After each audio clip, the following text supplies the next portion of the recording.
Hello and welcome to Discovering True Health, your weekly deep dive into health and wellness. Thank you so much for joining us today. Before we get started with today's show, please hit the subscribe button. It helps us out a lot and you'll stay up to date on all our upcoming shows. You can also check out additional information on our website, Instagram, and Facebook. All those links are below.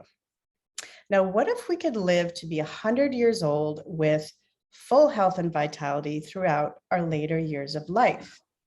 What if disease and illness in our later years of life don't have to be the norm? Today in Discovering True Health, we'll be learning how to ensure our health span matches our lifespan. Now, our generation is living longer than our ancestors, and even our parents and grandparents lived much longer than they expected. Longevity is more important now than ever, as people that live to be 100 are now one of the fastest growing groups in the world. But the good news is that we can make choices now that will help us thrive into our later years of life.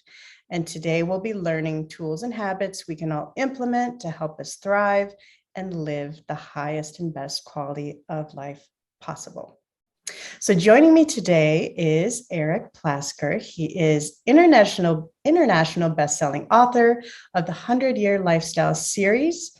He's also a speaker and chiropractor, and his mission is to help people understand the innate abilities of our own bodies, see our longevity potential as a birthright time, not borrowed time, and to help us develop a proactive mindset when it comes to creating our own 100-year lifestyle. So thank you so much for joining me today.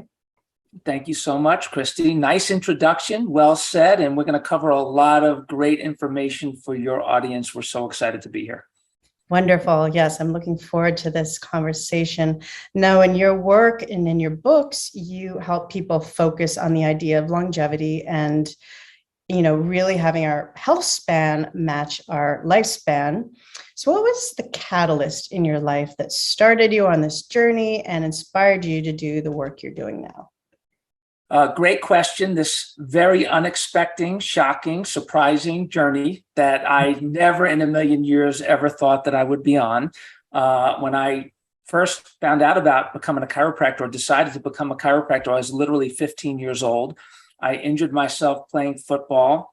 I went to the top medical people. I went to the top orthopedic surgeon in my community. And he told me, he said, not Dr. Plasker, he said, Eric, at the time I had a big orange afro, and I could see him looking at me like, rolling his eyes in the back of his head. And he's like, take these pills, don't play for 30 days. And I said to my mother, I said, listen, I want to play. You cannot keep this afro off the field. Come on, I will do anything, whatever it takes. And so the next day, I went to my chiropractor, became a great friend of mine, Ernie Landy, in Spring Valley, New York. He adjusted me, and I played that afternoon without any pain. And I got fired up because I was on the field, I was doing my thing. And what was interesting, Christy, is when the doctor said to me, take these pills and don't play for 30 days, that is not what I heard him say in that moment. What I heard him say was, drugs equal don't play. Wow. And so I'm like, all right, I'm not taking these, and I think about it now, the relevance of that moment to my life today, turning 60, that those were opioid derivatives. This was pre-opioid crisis. I mean, I could have been like a lot of other innocent victim opioid addicts that just did what the doctor told them to do. And fortunately, I wasn't a very good listener back then. I'm a much better listener today. And so now I went to Life University, became a chiropractor, and just a couple of years into practice, I had a 98-year-old man come in, crippled, broken, alone. I'm going to tell you the short version of the story. He asked me if I could help him. I said, Max, I have no idea, but as long as you're alive and breathing and there's life flowing over your nervous system, let's give it a shot. Started to adjust him. He did really well. He started to move faster, walk faster, more pep in his steps, standing up straighter, more energy. And 98 years old, we were like, oh my God, this guy is actually healing, getting better, getting younger in his physiology and his movement and everything. And so this went on for a year. He was doing fantastic. And all of a sudden, one day, Max missed an appointment. We didn't know what happened. We tried to reach out to him. There was no answer at his phone. There was no answer at his door. I sent my staff to go check out and see if he was home, and no response at all. So what do you think we're thinking, right? 99 years old. What are we thinking? You could say it. Yeah, that he passed, right? Right. So we go back to the office. We say a little prayer for Max because we fell in love with this guy. Beautiful soul. Another year goes by. Max is now over 100 years old. And guess who comes walking through the front door one day without an appointment? Go ahead, guess. You'll get it right, I promise. Dear friend Max. Dear friend Max. So he opens the door. Jingle, jingle. We had bells on the door. He walks in. My assistant screams at the top of her lungs like she's seeing a ghost, literally, Max, oh my God. And I'm in the back adjusting people. I get on super high speed adjusting mode, clear out the rooms, go up to the front, and there's Max. Wow. And I looked at him, and he literally looked tired, like a man who was ready to go. His face was white, his eyes were hollow, his bones were protruding through his cheeks. He had a tear coming down his cheek. And, I said to him, Max, where have you been? We missed you so much. And he grabbed my hand like he had done so many times before, looked up at me, said, thank you, Dr. Plasker, thank you, and died right there in the reception room. Wow. Wow. Yeah, that's kind of what we said. Wow. And we were shocked, of course. I tried to revive him, called the ambulance, or my assistant called 911. The ambulance came, took him away, never to be heard from again. And for a long time, I just couldn't make sense of it. It was traumatic. Nothing like that had ever happened to me before. I had never seen a 100-year-old man before. And so I just started to think to myself, wow, if Max had known that he was going to live to be 100, how would he have lived his life differently so that he didn't get there crippled, broke, and alone? And so we started to ask people this question, Christy, and the answers were all across the board. And it just opened up this journey of exploring this and wanting to know more about it. And then bottom line, helping people to realize that you're going to be the first generation in history that may live this long. It doesn't matter whether you want to or not. Max had no strategic plan. So why not make some choices and get there in style with health and vitality and make the most of the journey along the way? Right. And the interesting part is before, when I was researching the show, I had no idea the 100-year-old population was the fastest growing on Earth. And this, I knew we were living longer, and it's like, oh, well, 40 is the new 30 and 50 is the new 40. We've kind of gone through that, but yeah, it's incredible. And can you kind of walk us through and give us an overview of what your program, the living the 100% for 100 years, what does it mean? And, how does it look? Well, our country and our society, we are very crisis care oriented. We think that symptoms are health. If we have symptoms, we're not healthy. If we don't have symptoms, we're healthy. That is completely not true. True health really is expressing your full potential through every phase of life. And that includes in the womb, being good to unborn babies, taking care of them, being healthy as a new mom, eating right, exercising, being fit, avoiding a lot of the allopathic procedures that are dangerous out there in the world, and being as natural as you could possibly be. And then when the baby's born, making sure, because we break it down by decades. So, 0 to 10, from when you're just born to 10 years old, and then 10 to 20, 20 to 30, 30 to 40. These are windows in time where at every phase, doing the things that are necessary to keep yourself healthy. So, for these young kids, the birth process can be traumatic. Nursing them, having them checked by a chiropractor, making sure that they're on their belly, not laying on their back like zombies, just looking up at the sky, but actually creating proprioceptive movements in their hands and fingers and toes and stomach, and raising their head to develop that curve in their neck the way that it's supposed to, and being able to look around instead of just looking up and fixated. So all of these things are really valuable for babies and kids. And then learning to walk. A baby falls 5, 10, 20 times an hour on their butt, making sure that they're staying aligned, their posture is good, making sure that they're healthy and eating properly, giving them good nutrition and keeping them moving outside, not just locking them up in something. So, literally from very young to then you have sports, childhood sports, and then sports in teenage years, or playing musical instruments with your head cocked over, or dancing, or whatever your hobbies are. Just making sure that everything you're doing is good for your brain, it's good for your body, it's good for you on every level, it's good for your spine, it's good for your nervous system, and making that your lifestyle, so that from very young all the way up to 100 years and beyond, you are doing all the things to keep you functioning at your highest level for a lifetime. We call it 100% for 100 years. Wow.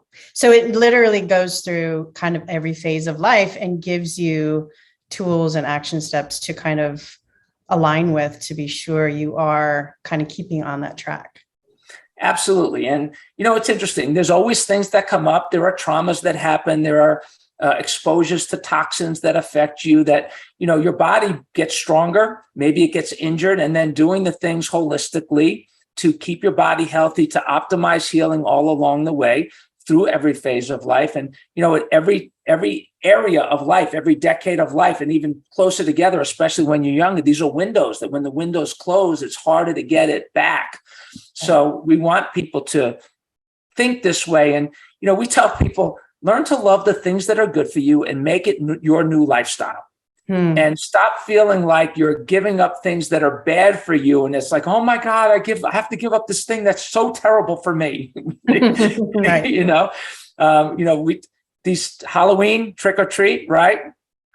The treats are really tricks. Yeah. And so are a lot of other things that we are sold by the food industry, millionaires of the world, that are destroying our bodies and minds. And I'm excited that people are waking up. Absolutely. Yes. The food industry is a big one. Now, there are many health issues, including Alzheimer's, obesity, and depression.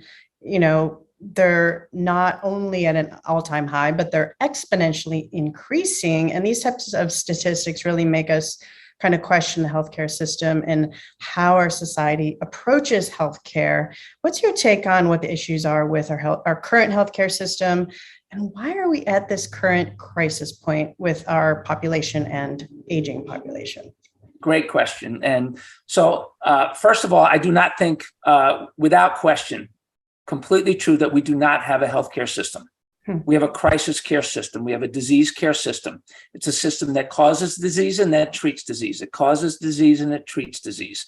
And it's a really big problem. And they're all in cahoots, in my opinion. They are feeding off each other. It is and I say with longevity now, there's this whole longevity industrial complex that is forming in the world right now and it's really, it's sad for the people that aren't willing to think and aren't willing to look at it. The people that just watch the drug ads on TV, I call them the flying people drug ads, where you see these people sailing through the wind and the water and the sky and the everything, while they say could cause death, could cause death, could cause death 100 times. Right. And they don't hear it.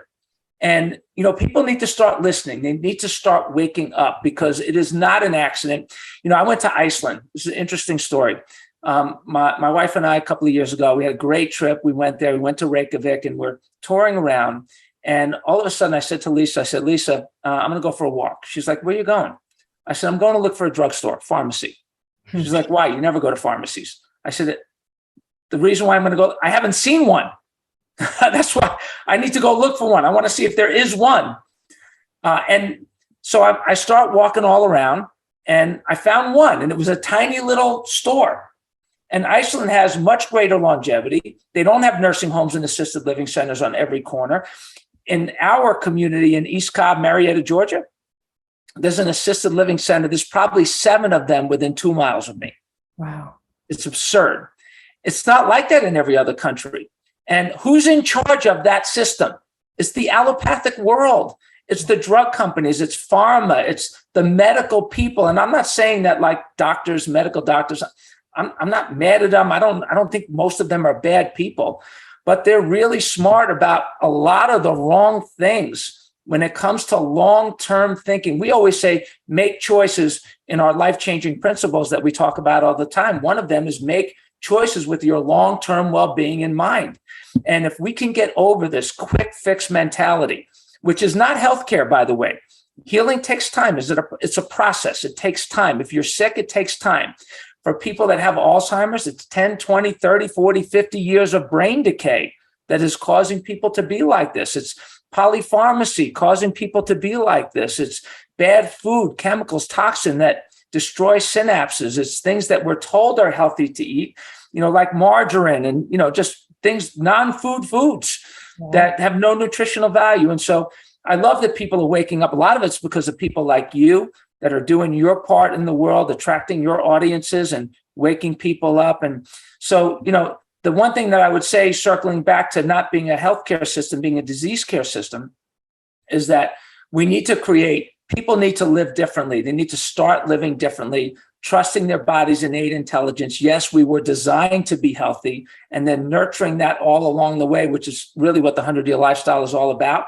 And then covering all the bases related to that, which includes nutrition, healthy nervous system, spine, fitness, healthy structure, healthy finances, healthy relationships. It's a lot of different things, which is a much better way to live than rotting away, crippled, broken, alone. Right. And you mentioned how there are so many, assisted living homes in the United States and in your area. Can you kind of touch on why you think that is, as the United States has such a plethora of that, and then you mentioned other countries don't? Well, we have 5% of the world's population. We take 50% of the world's drugs. Polypharmacy is a serious problem. The average person, as they get older, it'll be 3, 5, 10, 20 medications, shoe boxes full of medications, the side effects of medications, interacting with each other. None of that has ever been tested. It has never been tested to see how all these different drugs interact with each other, and it's terrible. I've spoken to hospice nurses who are so angry. They walk out of these homes of people that they go to take care of, who they see them and they don't know who their family is anymore. It happened to my father. My father, it's one of the reasons why I'm so passionate about it. My father had a heart attack at 49 years old. It scared him so much. Fortunately, he got a second chance. He changed his life, started exercising, started eating better, started taking these statin drugs that ended up pretty much destroying his brain. And so at 68, he was put in a home, didn't know his wife, didn't know his kids. He stayed there for 10 years, died at 78 with a healthy heart and no brain because of the polypharmacy.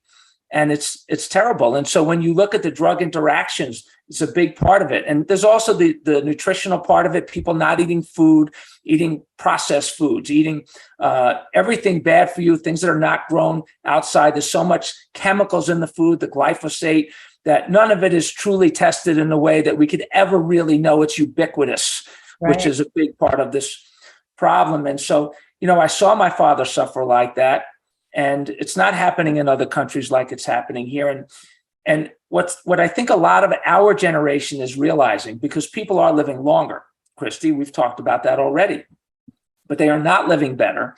And so people are blaming age, the younger generation mistakenly, which is why this conversation is so important.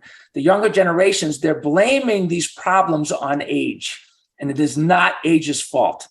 I'm 60. I'm going to be 60 this year. My father had a heart attack at 49. He was on lots of medication at the age of 60. I haven't taken a medication probably since I had a strep throat when I was a baby or a kid. I'm on 0 medications. Never have. Probably, hopefully won't ever have to. Don't see it in my future, not planning on it in any way, shape, or form. And, when I got tested for a life insurance policy, the doctor, the MD that was doing the test, it's the only MD I've been to in 35 years. He came to my office. I didn't even go to him, but he ran the test in my office, took my blood to see if I would qualify for this life insurance policy. And he looked at it and he said, okay, you have heart disease that runs in your family. And I said, no, that is not true. I disagree. I completely wholeheartedly disagree. You should say that, by the way, everybody, when you have the opportunity, when somebody tells you something that's not true, to find your voice and say, no, that's not true. That's not true. It's completely not true. In my case, it wasn't heart disease that ran in my family, although my grandfather also died of heart disease. So I have heart disease that runs in my family. No, I didn't. Smoking ran in my family. Overeating ran in my family. Being overweight ran in my family. Being highly stressed ran in my family. Not loving what you do necessarily for a living ran in my family. So it's not the root causes. The heart issue isn't the root cause. That's the effect. correct. It's not the genetics. It's the epigenetics. It's everything surrounding the genes, which are completely and totally influenced by lifestyle. Right. So, yeah, go ahead. Well, yeah, I mean, epigenetics can also pass intergenerationally if it's not corrected too. So true. We had a lady, I was on a plane one time, I was flying to give a talk on the 100-year lifestyle. I speak to corporations around the world and all kinds of health institutions and things like that. Of course, I speak to chiropractors around the world also. Love sharing this message. And one of my first times going to speak about the 100-year lifestyle, I was sitting next to a woman that was about, I don't know, between 80 and 100 pounds overweight. And I was reviewing my book and certain passages that I wanted to make sure that I mentioned. And she looked over and she said, I feel like I really need to read your book. And I said, really? Tell me why. And she said, because, my grandmother had diabetes, my mother has diabetes, and I'm pre-diabetic. And so it runs in my family. And I said, well, please forgive me. I know we just met, but can I be honest with you? And she said, sure. I said, I don't think it's the genes, the diabetic genes that are running in your family. I think it's the lifestyle that causes diabetes that's running in your family. And I know it changed her life because she stopped eating what she was eating, which was garbage at that moment. And, I've never seen her since or talked to her since, but I think that we are assigning in so many ways, we are assigning blame to things that do not deserve the blame. You cannot blame age for anything. 100-year-old people are healing from COVID. 100-year-old people are healing from cancer. 100-year-old people are getting their life back. Max got his life back while he was under care. So stop blaming age and start living differently. Stop buying into the big food, big pharma, all that stuff, and get back to the basics. Love the things that are good for you, and you will enjoy 100% for 100 years and beyond, or at least you'll have a great time along the way, even if it's 80 or 90.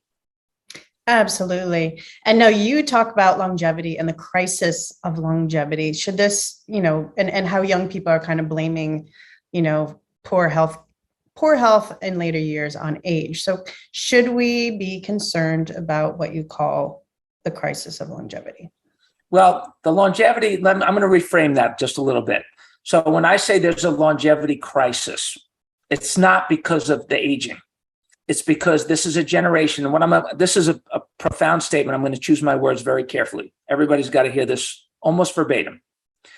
We are the first generation in history that is getting the advance notice that whether we like it or not, want to or not, we will probably live longer than we ever thought.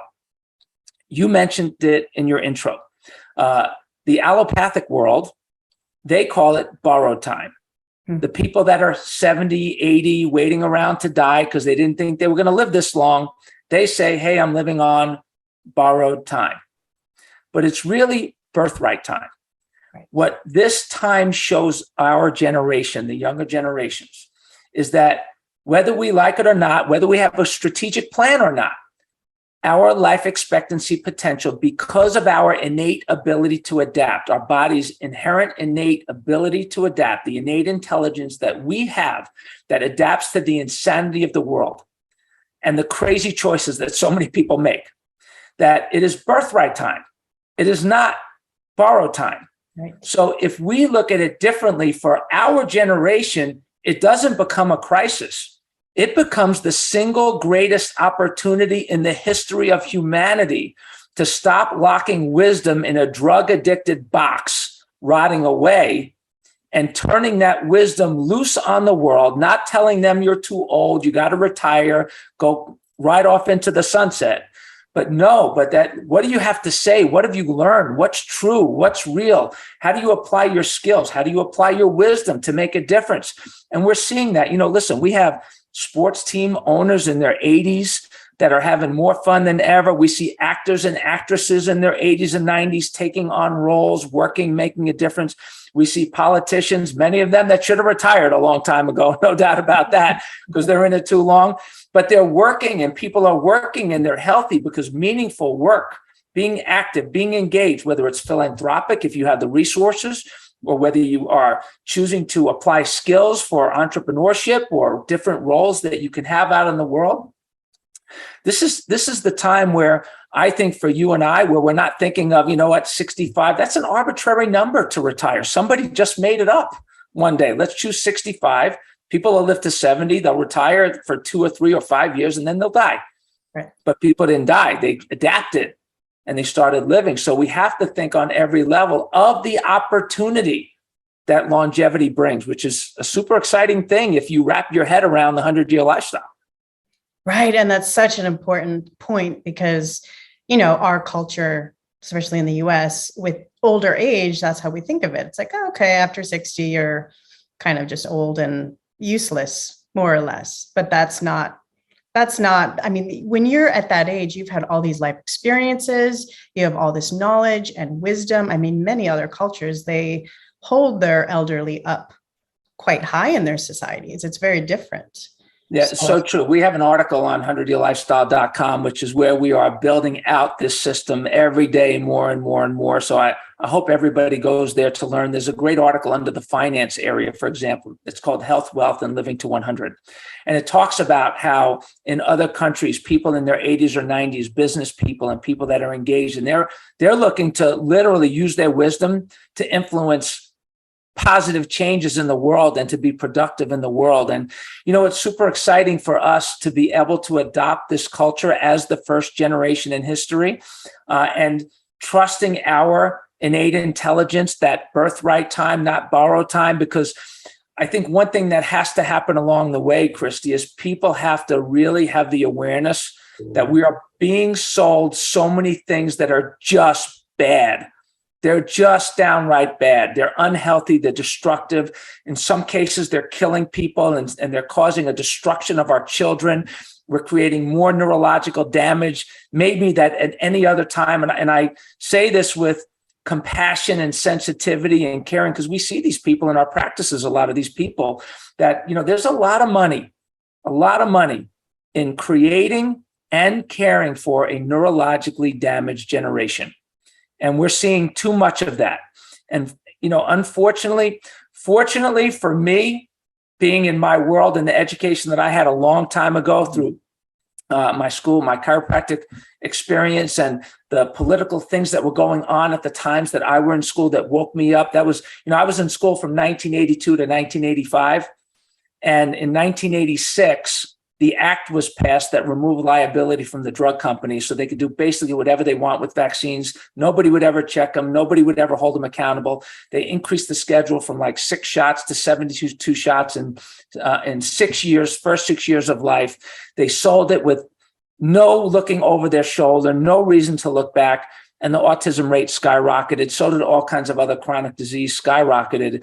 And, here we are in 2020, 21, 22, when we're seeing just all kinds of things that in so many ways are heartbreaking. And, the people like you and I that have been awake, it's important that we use our voice like you're using. I think it's beautiful what you're doing.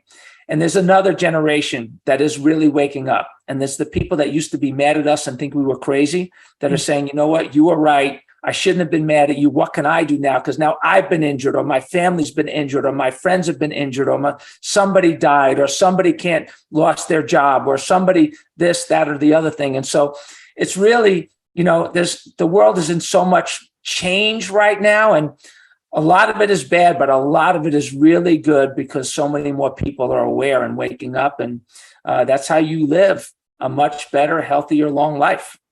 Right. And I think you touched on an important point is, we need to know your history, know what's happened in history. Like you mentioned, there was this, what was it in the 80s? It was the Act, 1986, the Act. There's a documentary on it, by the way. It's called 1986, the Act. These are important things to know, and, where things came from. What's the history of things like, big pharma, medications, vaccines, know your history, know where things came from. And we get a lot of this by speaking to people who have been around longer than us as well, which is why it's so important. Yeah, it's interesting. You said that there was a documentary that was done. It was called Planet Lockdown.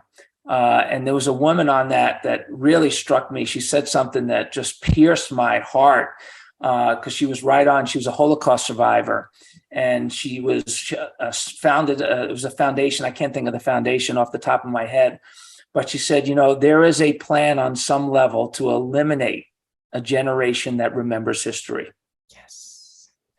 And so we have to be willing to tell those stories, and we have to be willing to talk about it. We have to talk about it. Cancel culture, don't even try it around me or you, right? Because you'll just make us mad, because we have to talk about it. And, I see kids that are, all the time that, they were healthy one day and now they're not.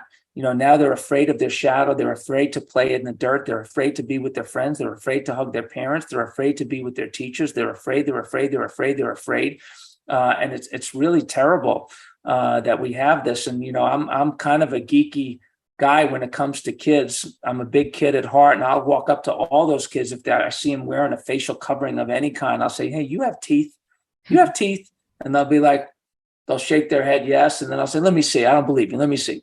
And they'll pull it down and they'll smile. I'm like, that's what I'm talking about. Just getting them to smile, to not live in fear, because, we have to save this generation of children, because if we see them dying younger, which here's an interesting statistic, okay? Currently, life expectancy has dropped by the most amount since World War II. It's the biggest drop in life expectancy since World War II. And I was giving a talk at a conference, and I was quoting that statistic, and it hit me afterwards, after I got off the stage. And I thought to myself, wow, this is the largest drop in life expectancy since World War II. What happened in World War II? And the answer was a world war and a Holocaust. Fear. A world war and a Holocaust. People wiped out. The most death maybe of any war in the history of the world, younger people being wiped out. So what causes life expectancy to go down, to drop? It's not the older people dying. It's the younger people dying that causes the average to go down. You see, so here we are, 100-year-old people are still going up. There was just an article in, I think it was either AARP or Edward Jones put out a report that they estimate that over 50% of the kids that are born today could live to be 100. The question is, what kind of quality of life will they have? Well, a lot of that's going to depend on people like you and me and our listeners, Christy, and the choices that we make along the way. Absolutely. Now, you speak of two groups of people, the least vulnerable people and the most vulnerable people. Can you clarify who you're referring to in each of those groups? And sure. How do we keep from becoming part of the most vulnerable group? It's a great question.